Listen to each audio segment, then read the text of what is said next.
Behind every work, there always seems to be a thrust, something that motivates and moves people to do things. For us, there has been this continuous stream that we feel has pushed us along, and at times against our will, not wanting to keep going, yet we do. In 2020, we discerned if we should continue.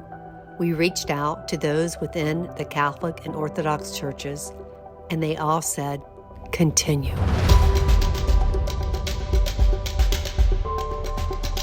So we are continuing. Unitas, Come Rebuild My Church, builds upon almost 30 years of work of Urbi and Orbi Communications. We launched Unitas on October 4th, 2021, the feast day of St. Francis, with a non-fundraising awareness luncheon coupled with a 2-night retreat.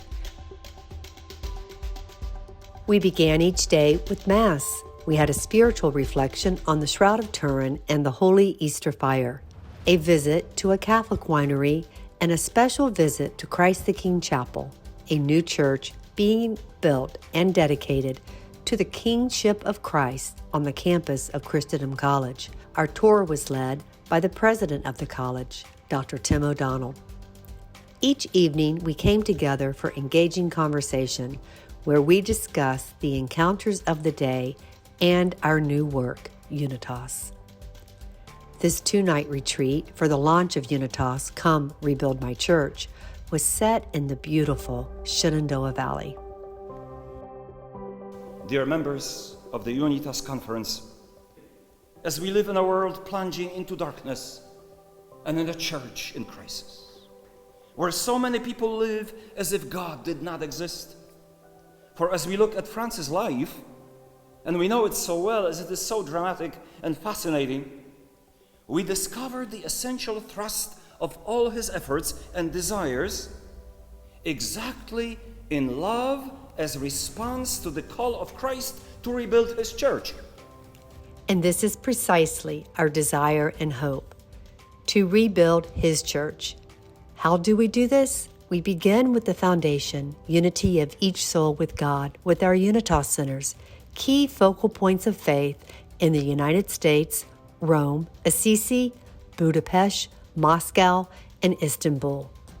And then we build within our own church, the Catholic Church, with our digital and print publications and platforms, our Shine the Light project, and our symposia and virtual events. Then we reach out to our Orthodox brothers and sisters to build unity with our scholarships and exchange programs. Looking back over almost 30 years, it seems that this work has prepared us to begin our next chapter. At the end of the Mass, I turned to my wife, I said, I feel like I'm one of the shepherds at the Nativity of Christ, that I'm here witnessing a birth that's being taken place. And it was just overpowering. And I think, none of us are here on our own accord. The Holy Spirit has brought every one of us together.